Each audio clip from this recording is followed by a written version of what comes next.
Welcome to the Art of Listening podcast. In this episode, I talked to Stine, who's the founder of the Hola Luna Moon Journal. She's a coach for women, a mother, but overall, a big lover of the moon. And I personally love this episode as we talked about her fascination of the moon and how she was always her guide, and her creation of the Hola Luna Moon Journal, and so much more. And I hope this episode inspires you. And if you have a dream or vision in your heart, I hope after this episode you do feel the courage to follow that. Good. So welcome, Stine. Thank you for hopping on the Art of Listening podcast. I'm very excited to have this conversation with you. You are the creator of the Hola Luna Moon Journal, which I personally love, and it's can't wait to start it again. But you're also a mother. And you're an entrepreneur and a business coach for women. So if you would like to give yourself a small introduction, just share what's moving you, where you are. Oh, yeah, that's a big question. But my name is Stine, and I am the founder and creator of Hola Luna Moon Journal. And I am also the founder and creator of AI Business Consultant. So, entrepreneur in like a big sense with two businesses. A mother of Hector, toddler age, living in the countryside, nature lover, meditation lover, Kundalini teacher actually also. And just, I think, in general, a big lover of life. Yeah, that was it, like in very short, an introduction to me. Beautiful. Well, I would actually love to start with your personal fascination of the moon, as you created this beautiful journal. And last year it was really my day-to-day guide, and I personally really love that. So first of all, what inspired you to create that? And I guess then it spirals down to your personal love for the moon. Yeah, definitely. So when I was a child, I was living in the countryside, and I was doing a lot of horseback riding. And when I was riding in the evening home, every time I saw the moon, I just felt like this connection, like it was as if we were almost it was like a friend, very, very strong connection to the moon. And I really remember these evenings riding on the horse and looking up and felt like it was not just me and the horse, but it was me, the horse, and the moon. So I really loved that time, and I felt such a strong connection to both life, even though I was quite young, but like really this strong connection to life. But then I became an adult, and I started working in corporate. Definitely not the path of my life, but I was working in corporate for many years, and completely lost track of myself during those years. I ended in a leadership position, a completely different life than what I'm living today. And lost track of myself. And then one evening, while my head was filled with to-dos and Excel sheets and how do we make the numbers fit and all this, I was standing at a metro station outside in Denmark and looking up, and suddenly I saw the moon, and suddenly something just clicked. It felt as if remember who you are, remember where you came from. And I could really feel that I have moved such a far away apart from who I really was, and that I had actually become someone that I could hardly recognize. So she really gave me this glimpse, and not long after I quit corporate without having any idea about what I was supposed to do. And then the following couple of months, I really started to, because the moon was the point of reference, so I started to journal with her just in my normal journal. And one day on a full moon, actually, I wrote, maybe I should create a moon journal. And around about the same time, I had started to practice Kundalini yoga and meditation, as you also know very well. And I was doing a cat-cow. And suddenly, during that cat-cow, it just felt like the download just came, the idea about the moon journal. And it was not just the idea about a journal, it was everything. It was the color, it was the size, it was when it was supposed to be launched. Like everything was sort of just installed in my mind. It was such a different, a strange experience. I've never tried anything like it, not before, not after. But she just came, and I was like, oh, I'm going to create a moon journal. I'm going to do it. And then I called a friend who's a graphic designer and just asked him, where do I start? And he was on board. And then 3 months after, The first Hola Luna Moon Journal was in my hands. So it wasn't actually, it didn't even feel like my own creation. It just felt like something that came from somewhere else that wanted to use me as a channel for creation. And yeah, that was the beginning of the journal. Yeah, beautiful. Yeah, and it feels like when you share the story that it was almost like a calling, right? Definitely.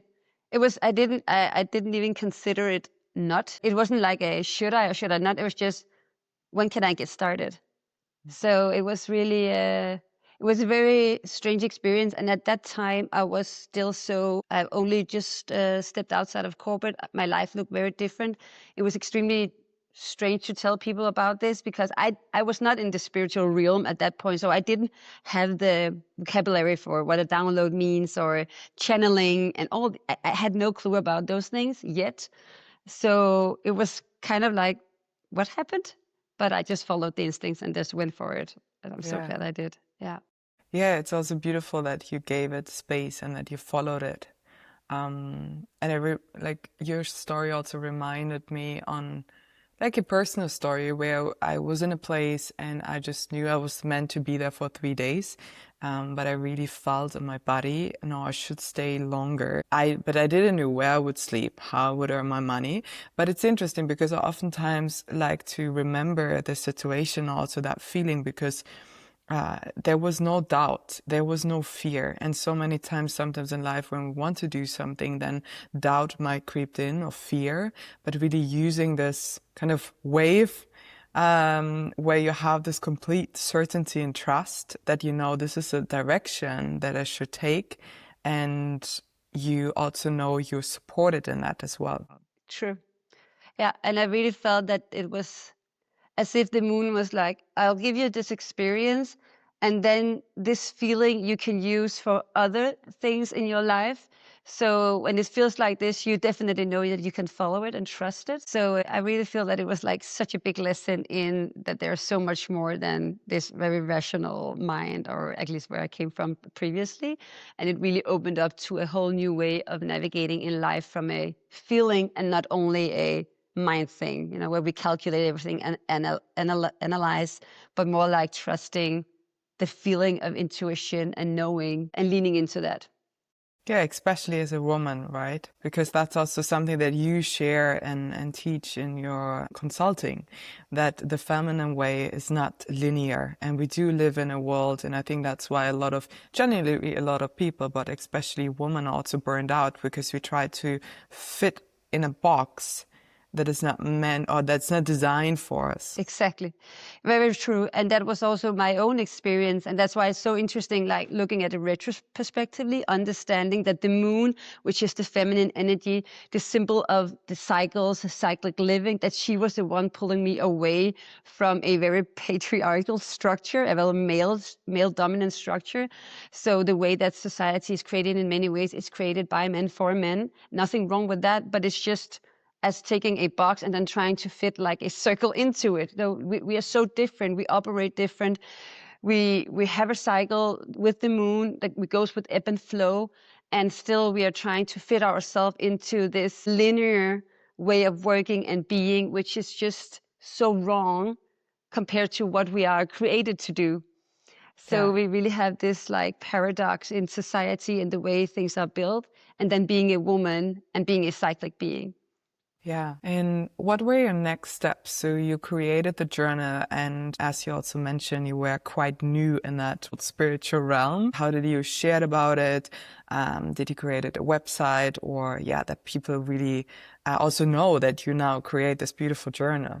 Yeah, I think that for the funny thing is when the download came, it was sort of, it was so clear from the initiation and until the first day of the first journal, which was, I remember very well, it was the 26th of December that year.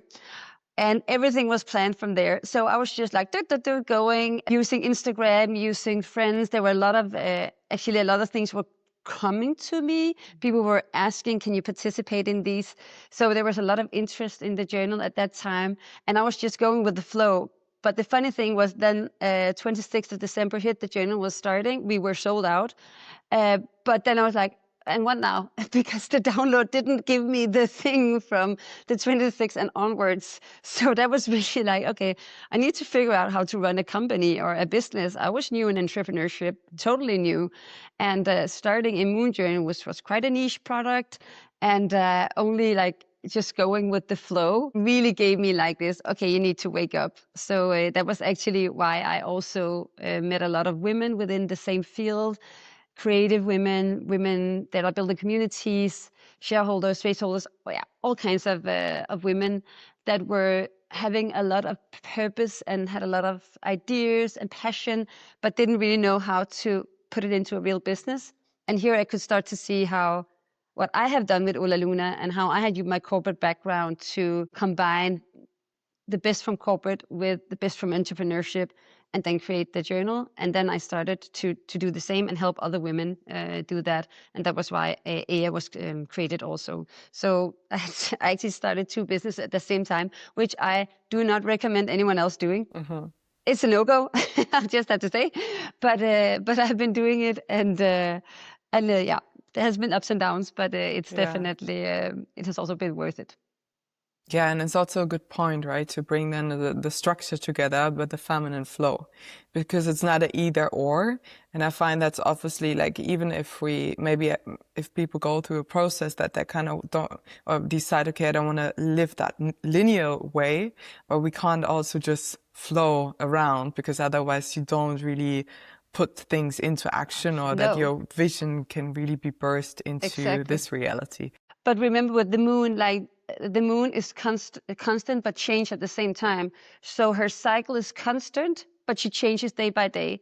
And that actually for me gives the feminine structure. So you can actually use the moon cycle to say, okay, when you get to know how you work, because you also work with this ebb and flow.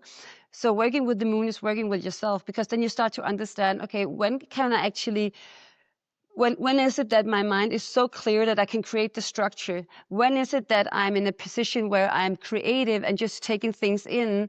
When is it that, so you can see, so in that sense, it's not just like we're just flowing around. That's not how I consider it, at least. I consider that there, within the cycle, there's some sort of structure. Yeah, and that's a good point, because maybe some people are new to generally the moon cycle, or how can you work with that? So if you could share a bit more about it. So for anyone who maybe hears it for the first time, gets an idea and also an inspiration how they could work with that. Yes. So the moon has a cycle in about 29 and a half days, and a new cycle begins on the new moon. This is where we cannot see her. She's dark. She's on the same side as the sun, so we cannot see her from Earth. And this is a very good time to plant the seeds for your dreams. That's like the normal phrase. But it's really where you get in contact with what are your desires? What do you dream about? What kind of life is it that sort of awaits that you haven't started yet? So at new moon, we set new moon intentions. So this is where we connect with ourselves, our dreams, our wishes, and then we write it down under the new moon and the energy of that. Because in the new moon, there's this sort of, I would say, very early creation, because it's in the dark. So it's like this very, very early seed that we are planting here. And then from the new moon, she starts to build up when she moves around. And that's the first at least 4 to 5 days. This is like a really potent time to get the creation, to get the ideas down. And then we move towards the full moon, which is this energetic peak. This is where she's like so bright, so shiny, and we can almost like feel her. People cannot sleep at night. A lot of people are affected by her energy. And this is a perfect time to release and let go. So I use it in a way where I look at what are preventing me from actually stepping into living my true life. What is preventing me from, or keeping me from going for my dreams, or going for the change that I want to implement. And those are limiting beliefs. I can't, or they can be like habits that you have taken on during your life. They're suddenly like, okay, this does not uh, go well. If I really want to move here, then I can't keep doing this. It can also be people that you have in your life that you can just feel this can't come with me forward. So it can be a lot of things. And at the full moon, I try to connect with her and let her carry and use her light to look at what's hiding in the shadows in a way, and then release those things. So I give it up to the moon and be like, help me release these and carry it. And then from the full moon and back to the new moon, the rest of the cycle is where I really integrate the things that I want, the dreams, the desires, the intentions, that I really work on them. And then I reach a new cycle and a new cycle begins. So that is how we work with the moon when we moon journal. And every day in between, we write down our thoughts, our notions. And it is just so interesting to see when you have a filled, when you have a filled out journal and you look back and you're just like, oh my God, this is just like a map of my life in a way. Yeah. And it's so beautiful to see both where our dreams have come true, but also to see that sometimes we can actually not be stuck, but I don't know if you have experienced that, but you're looking back and you're like, okay, I set that new moon intention in January and now I'm in September and still the same thing going on. And it also gives an idea that it's not every change that happens like this. Sometimes you really need to work with the things and in order to release and let go. And that is absolutely normal and absolutely fine. Yeah. Yeah, and I mean, your moon journals, they also look very beautiful. And I was reflecting on that because I really love that you have everything in one book and not just 10,000 notebooks. I still have my notebooks and write notes down, but I actually have it here. I brought you both two books. This one, which is the new edition, and then the red one of the last year. And it's actually just so beautiful to stack them at home and then sometimes go back. Yeah. I do that too. And each journal carries, you also know that, her own vibe and soul. So every time I'm about to create a new one, I really close out from outside noise. I go into this meditative state and I connect with the moon and see what comes through. And then in this co-creation with her, the vibe and the energy and the soul of the next moon journal comes. And then from that point, I create the new journal. So the journals, again, they are the same, but they are different, just like the moon. Yeah. Yeah, and I think it's from last year, right? That you also included the days of your cycle to note it down. Because, I mean, also, and not everyone, but I think it's quite individual. But oftentimes as a woman, we bleed aligned with the moon if we're really on sync. Not to say that anyone is like out of sync or that something is wrong if they don't do it like day by day. I think each woman is so unique. What was your inspiration with that to really include the menstrual cycle? Because you also kept it for the new one, right? We kept it for the new one or did we? Yeah, we did. Yeah, you did. I was like, oh my gosh, yeah, we did. Yeah, but what I could see that because of my own story with corporate and how I lost almost my womanhood, the moon had sort of I lost my cycle during this very stressful time. So for me, the moon became my cycle. So I was more like, if she came and be like, I can support you during this time until you find back to yourself. But then when I did get my cycle back, I think it was so interesting to see how do I connect with the moon cycle and how do my own cycle.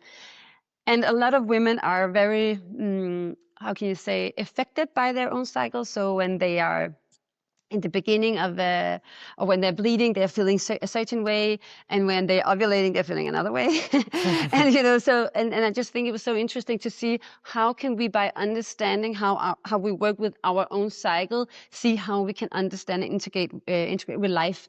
So to see that when is it that I'm, again, full of ideas? When am I feeling amazing? When is it that I get these initiatives? When is it that I need to withdraw? And to use that, when you know when you know well how you work, you can also use that. For example, let's say if you are in luteal phase and you feel like, oh, I'm a bit more withdrawn. Maybe that is not the day you plan a big workshop, for example. Or maybe that is not the day where you get super creative in your business. That's probably a good idea to place that another.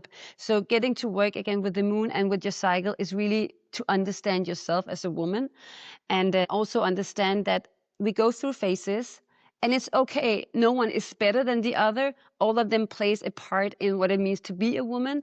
And I really think that is so important because a lot of women feel maybe a bit wrong that they are not constant, that they cannot perform the same every day.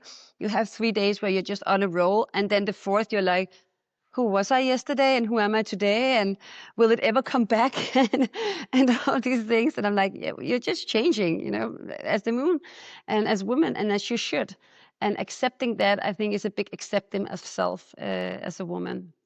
Yeah. So yeah, so the last moon journey was really dedicated to cycles, cyclic living, cyclic being, and I think a lot of women came closer to who they are, how they operate, and how okay it is to be one thing one day and then another thing another day. Yeah, I think it's a really good point of the accepting that, and also accepting as a woman your cyclical nature instead of fighting against that. Yeah, exactly. Because you Yeah, cannot fight it. I yeah, tried fighting it. It didn't work. I can tell you that. So it is really, again, accepting it. And then what I have come to realize is that the days that we are on fire, we can definitely do the same that normal people, now say men, do on 30 days. So those days when we really get into our potent days and take the things out of it, do not worry that you will miss behind on the other days. Don't worry. You will be on fire those 4 or 5 days, and then the rest is sort of just slow integration. So if you look at the whole cycle, you will do just as fine as if you were trying to push through. We don't force when we work with the moon. We flow. yeah. And especially then that you actually step into your true power instead of True. fighting that Exactly. and just using the feminine power, and also knowing, okay, when do I want to be more with myself? When can I tap more into these quote unquote downloads, or I feel more sensitive to really give it a space and a voice. And that's why I love to, even, yes, you reflect according to the moon, but also having the cycle included and really see your changing nature, and actually also writing it down. Because oftentimes what I feel, that's why I love journaling, because if it stays inside and we stay with all of these emotions or these doubts, maybe pre-period, that you're asking yourself, what am I doing in my life? But actually giving it an outlet can really help to shift the perspective. Yes, and also remember that things change, because I, at least when I am in the, let's call it the introvert period, or when I'm not feeling my best self, even though I'm fine in all phases, I can easily forget that just 3 days ago life was amazing. So and then I'm like, oh my God, this is so hard, and oh, my life sucks, and all these things. And then when I take my journal, I took 3 pages back, and I'm like, life is just amazing. And then I'm like, okay, I'm just a woman. I Yeah. just have these ups and downs. It's totally okay. Everything is fine. Things will come back again. And then I just give myself permission to rest or withdraw or whatever I need, and look at it with compassion instead of this, you have to be different, than just accepting that this is how I am right now. I know I will be back soon again. So, Yeah. yeah. So for this new year, for the 2026 version, which I really love, you included archetypes, and I'm very excited to dive into them more. So what was your initial inspiration for that, to really include them? And also for anyone who just starts, because you had a little break or there was a break between both journals, and it starts this new moon on the 18th of January. Correct. So when we were about to create this year's journal, one of the things that came through was actually the word feminine masters. And I was like, what is that? And I could just sense that we came from this cyclic, very earthy journal with, the red one. And there was something more with the feminine where I wanted to explore what it means to be a woman, and not just from this very taught smile and behave, but really like coming into, and what has it meant during history. So the feminine masters were the first things, and then we came into archetypes, but we didn't want to look at the, I don't want to say normal archetypes, but the maiden mother. No, there was something different calling. And then we started looking to mythological figures, female figures from mythology, from religion, from history. And then we found these different female figures whose story was so inspiring. and who has so much to teach us about all things from beauty, like with Venus, for example, where it's a lot about beauty and vanity, and how can we see it in a different way than shaming on loving beauty. I love aesthetics myself. I love everything beautiful. My eyes, they are like striving when I watch something beautiful. So instead of shaming that as superficial, we wanted to bring it out and see, okay, what is there? What can this story tell us? And that was, for example, for Venus. But we also wanted to look into rage, like female rage. And we have some wild stories from Kali, from Lilith, Medusa. Like, it's so interesting. And I really believe that combining this with the moon work, with the journaling work, and also with Kundalini, with the moon portal that we are also starting up this year, it will just be like deeply, deeply transformational.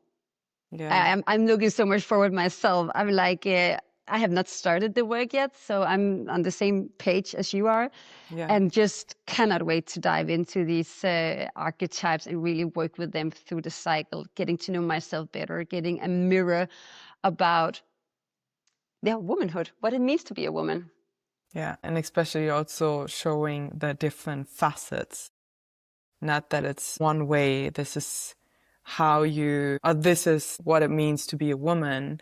But then also each woman itself can really tap into themselves and being like, okay, what is my unique expression? Or maybe even at that point of my life, how do I express to be a woman? I think there will be so much to learn from them and learn about ourselves when we work with them. And I can already see now that some are calling more than others. And I'm pretty sure that actually the ones who are not calling are probably where I should really dig in, because I think that there will be so much like to learn from myself and for the women who are sitting out there.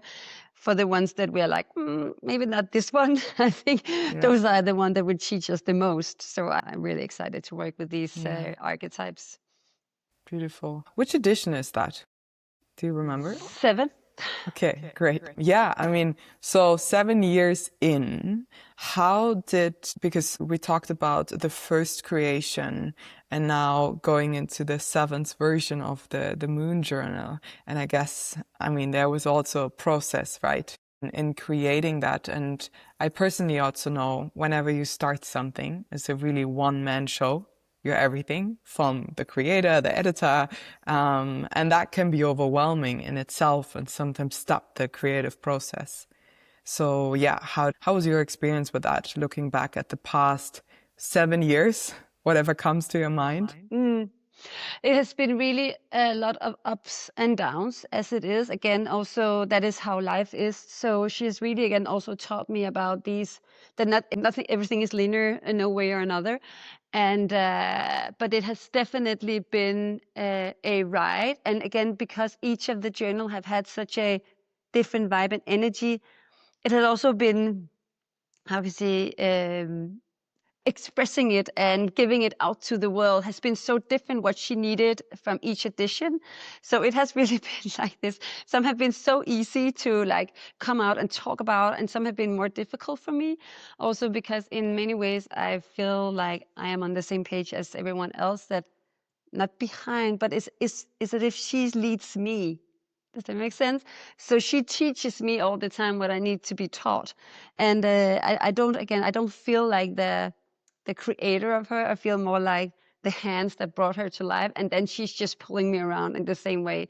But it has really been funny to be both salesperson, HR for myself, like when to rest, when to go, what markets are we targeting. It has really been a steep learning curve about entrepreneurial life, and also because this business is a retail business, it's a completely different business than having a coaching business. Yeah. And then have two at the same time has been a very steep learning curve. But I think she has found her place in a way, but I also think that she's going more out the coming years. Like I really see her, getting out to the to the Yeah. world. Yeah. Yeah, and what were your main lessons that you've learned over the years and that would be maybe helpful also for others who are in a similar process, that feel they have a vision, they have a passion and something they want to burst into life. But sometimes it can be also a little bit of a lonely road between excitement and doubt. And should I quit? Should I not quit? Mm-hmm. True. It's an intuition thing. For me, it's a gut feeling. And as long as it is funny, as long as I'm enjoying it, it will keep moving. And if I'm not anymore, then I will not do it. I didn't came here in order to just be a success or for whatever cost. I came here to have fun and and enjoy life. And not that said that I'm just quitting. Again, I'm on year 7 here, so not just quitting for whatever. But I trust my intuition. I trust this feeling that, or this inner knowing, that I know when it's time to keep going and when it's time to stop. So you had a good question that I wanted to, but now I lost it. Your main lessons or any recommendation or advice for anyone who has a passion or something they want to burst into life? Yeah, I think the main lesson would be to first of all work with yourself, trust yourself. Like really, you are the creator and you are the one that are going to bring things to life. So really pour all kinds of energy into you, because I don't believe that we can create anything magical from a state of lack or from a state of not being fulfilled. So I said something about yesterday where I was like, okay, I put myself first to serve the collective. And that is a really something I wish more, especially women within this field, that they were put themselves first in order to serve. Where a lot of them, they are like just serving. I don't know where they come from, but they like so, and then they forget about themselves, and they run out of creation, they run out of creativity, about flow, and everything that makes them so special with their gifts and the things that should be coming out. So I really want to change this idea about giving and then start to give to yourself in order to build a business, or in order to go and serve your purpose, or serve the collective. So that was definitely be my first thing, would be you first. Yeah. Also because when you don't serve yourself, it takes some sort of confidence in order to go out and show your worth and talk about your things and your offerings. And if you don't have that confidence in yourself, then it can be quite difficult. And starting to build that is by starting to pour energy and love into yourself. So it's really just like fill your own cup, you first, and then comes the success of the business. Yeah. Yeah, and move away from self-sacrifice. Definitely. Like why like it doesn't even make sense to me anymore why we have this self-sacrifice thing. Yeah. Like, where did it come from and why are we buying into it? It does no good. Does absolutely no good. Yeah, totally. Yeah, it's a good pattern to break, so to say. It is. Yeah, it really is. And it was so funny because when I started, have been working with myself and my businesses for many years, but it wasn't until I really understood that self-worth and like giving myself the love I deserve in order to like give to others was so important. And it actually just started with something as simple as a smoothie, a morning smoothie or a morning greenie. And just giving myself that greenie every day was like, I deserve this. This is nice. This is fuel for thought. This is like creativity coming in with this green substance. And then that sparked more energy to become better, giving more energy. So it started to roll in a positive way, where before it was always like, it was so hard to really get the flow going because I was strained and tired and had self-sacrificed so much. So women first, you first. Yeah, and also you're also a mother of a little toddler.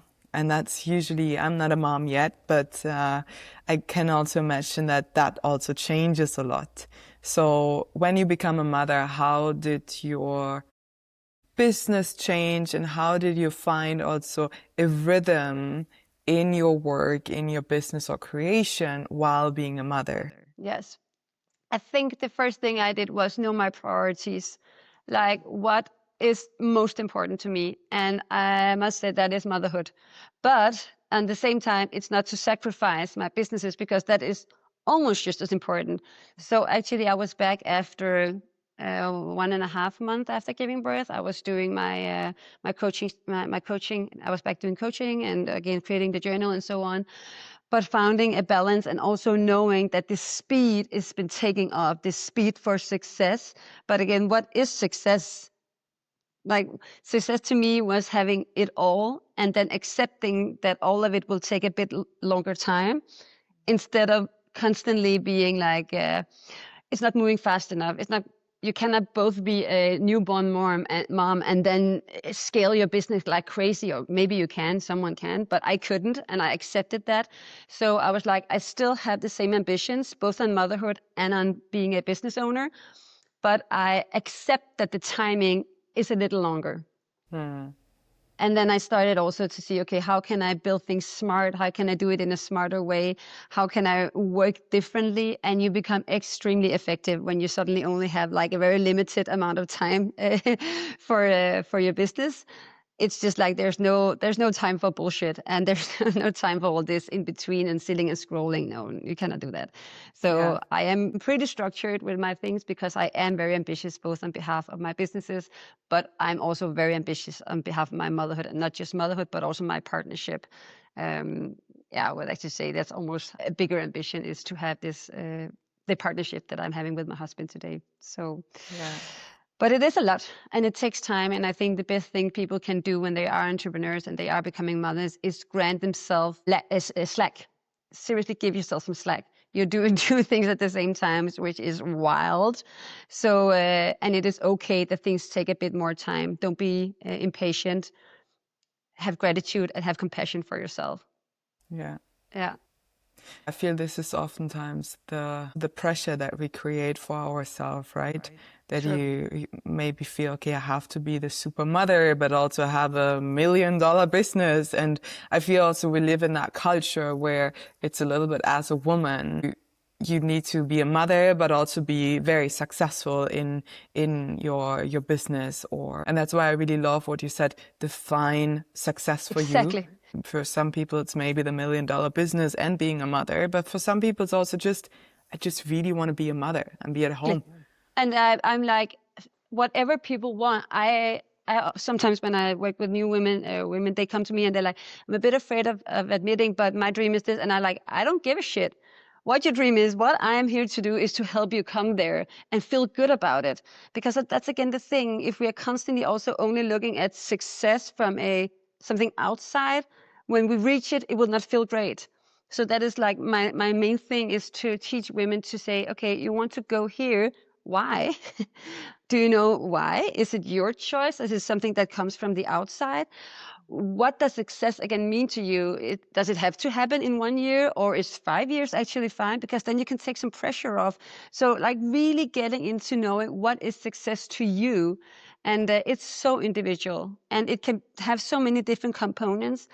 But the sooner you find your little version of it, the easier it will be to go for it, and also the more acceptance you will have of the time and the circumstances in which you're getting there. I hope that makes sense. Yeah. And coming back to nourishing yourself first. So you already shared a bit about some practices like meditation or Kundalini. What are your go-tos if you're really like, okay, I know even being time efficient, right? That it doesn't always have to be 1 hour yoga, 1 hour meditation, especially when you're a mother, you don't have that much time. So how does your daily practices look like? And also how do they change? They change often. I adapt constantly. I have like this again a practice where I actually look into my routines on a quarterly basis and see what works, because everything changes very fast when you're a mother and your child is growing. But and I don't have an hour. Yes, when I get very early up in the morning. But meditation for me is a non-negotiable. I see it as the first business meeting of the day. And I really integrating it into my business because I can see that it makes a change, it makes a difference, and I cannot not do it. So it's not anymore like I skip it today. No, I don't. This is the first business meeting, and talking about it as a business meeting makes it easier to get done. So I do Kundalini, I do a practice. It's not an hour long, that I don't have time for. But I would say approximately my whole morning practice is about 30 minutes with meditation, tapping, expanding, seeing to believe, like really working with my way of taking in what is possible. And when I hit a barrier, when I can feel like, okay, now I'm hitting a place where I cannot even imagine it, then I'm like, I'm going for it. I want to stretch my capacity to imagine what is possible. And then I journal. So it's about, 30 minutes. And for me, again, meditation is a non-negotiable. I wish it was taught in school. I wish it was part of workplaces. We would have a completely different world if everybody was meditating. Yeah. Yeah, I could also see that in my own life. If I don't meditate, that's why it's really like a non-negotiable. Or also when people ask me, how do you show up every day? I know how it is when I not do it. And I am very grateful that these practices came into my life. And I think everybody who practices something that really elevates their life or also their experience of themselves, of life, knows the difference when you not do that. And I find this is helpful to not come from that place, oh, I have to do it because otherwise I'm not good enough or whatever it is, but really changing that, knowing that's actually the fuel and the foundation, the baseline on how you nourish everything that you do throughout the day. Exactly. And I think now where science is really catching up with spirituality or magic or what we used to call it, and now it's evidence, like what it does to your brain, what it does to your nervous system, what it does for your capacity to open up to creativity, to see patterns and connections that you cannot do when you're in this constant fight or flight mode. The body shuts down because then it's only like meant to survive, doing and very reactive. And I think that is one of the biggest changes from where you get into the meditative state, that you really you take action instead of you react. And that is just you taking decisions, taking your life, moving it here, and not just constantly being like shut at from life. So for me, that is such a big difference, and that is why it has nothing to do with hocus pocus or what people want to call it. It's just well-being. It makes sense. It's it's a business tool, so I see it in a completely different way than a lot of people do, and that's why it is just a non-negotiable. And I Yeah. really wish everyone would do it. Yeah, and same for the journaling, right? True. You do it according to the moon cycle, but that it's not woo-woo, but it's actually we are affected by the moon, but also journaling that it is good for your nervous system, but also giving you more clarity in your own life to really see at a constant base where I'm at, what is present, and where do I have to direct my energy so we could really live that more intentional life. Yes. And again, when we don't do it, or when I look back, I've actually always been journaling. I just had to create the perfect journal for me. But like how that then one day just takes another, and I'm like, life is short, and I'm here for the good, the good stuff. So I don't just want one day to take another. I want to create magic every day. I want to have fun and like sense and be present enough to see that, okay, now there's actually a hole in the sky and I can see blue and or the birds, or listen to the music, like really taking in all these gifts of life instead of just being in this hamster wheel. Or what I'm like, what are you running towards? Death. Yeah, being present in life. Exactly. And that I really find helpful. And then connecting not just with myself and my thoughts, but with the moon as well, because she's been here for ages. She's seen things, she's wise. And then coming into this connection with her, being part of something bigger, also just helps these nitty-gritty things go. Like, it's not important. Yeah, I can really relate to that. I have it so often that even if I'm in a busy city and I live in Berlin, so there's a lot going on, but even if I go about my day and then I see the moon, it really allows me to pause Yeah. and reminds me that I'm part of something much bigger.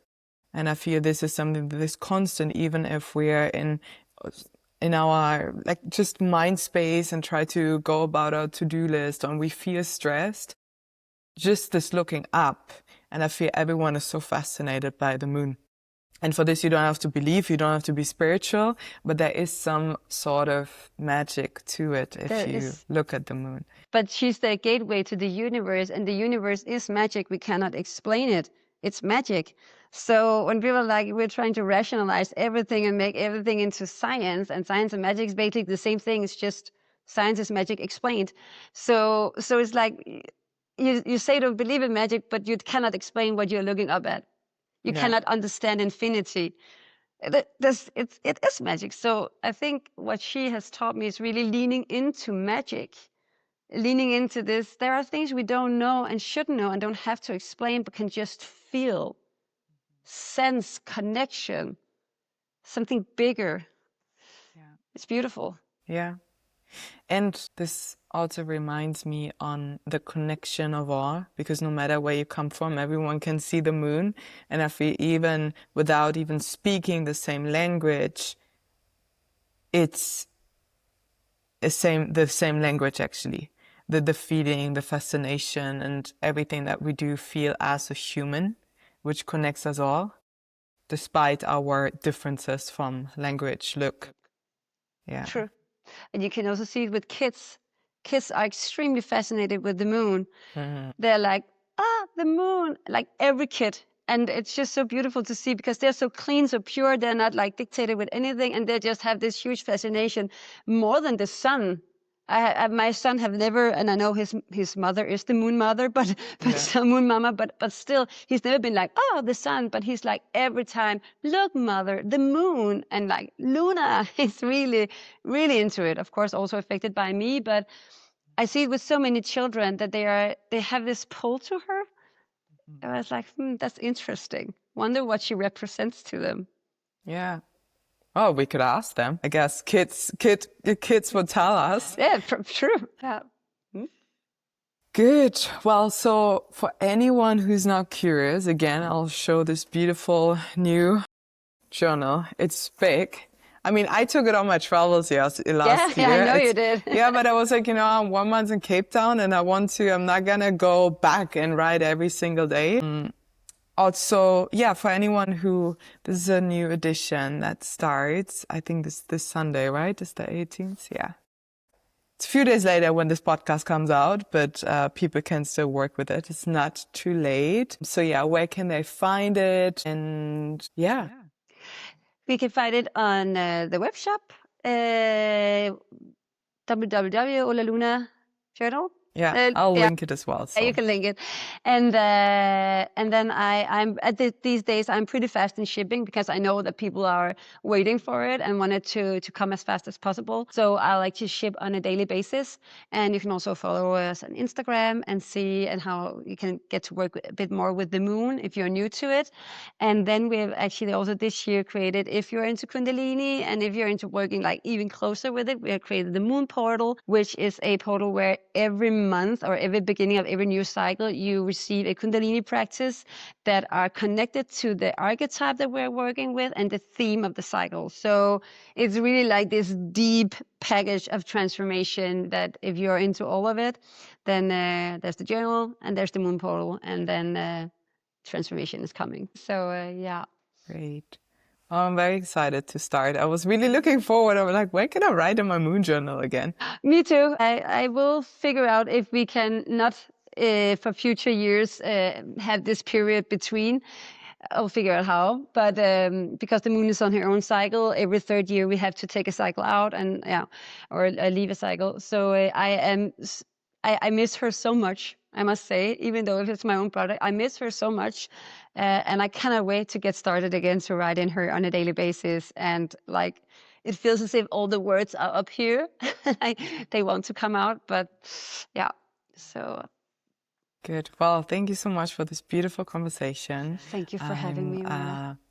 Happy. I'm excited to share your magic. And is there any last thing that you maybe feel to share? Want people to know? I think the last thing I want to share is really this you came here to this life, this time on earth. Like, go for it.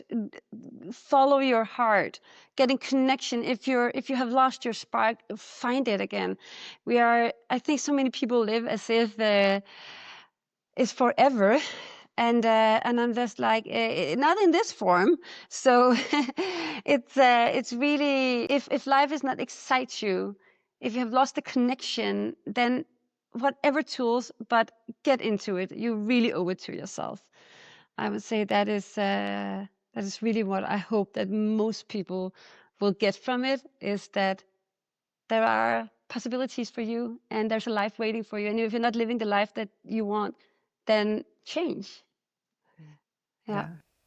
It's a really good reminder for the start of this year as well. Yes, definitely. It starts with you, and again, it starts with oneself taking action and taking a decision. And again, for me, starting to write in the journal, connecting with the moon, was my point of entry to finding back to myself.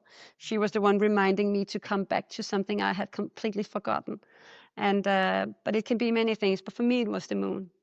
Yeah. So yeah. And also remembering that it can be simple.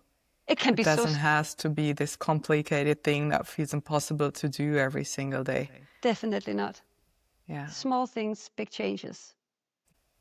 Well, thank you so much. I Thank will you. link everything below the Moon Journal, but also if people want to work with you in consulting, having your insights, your guidance, I will share everything. Thank you so much. Thank you, Thank Maria. Thank you you. for having me.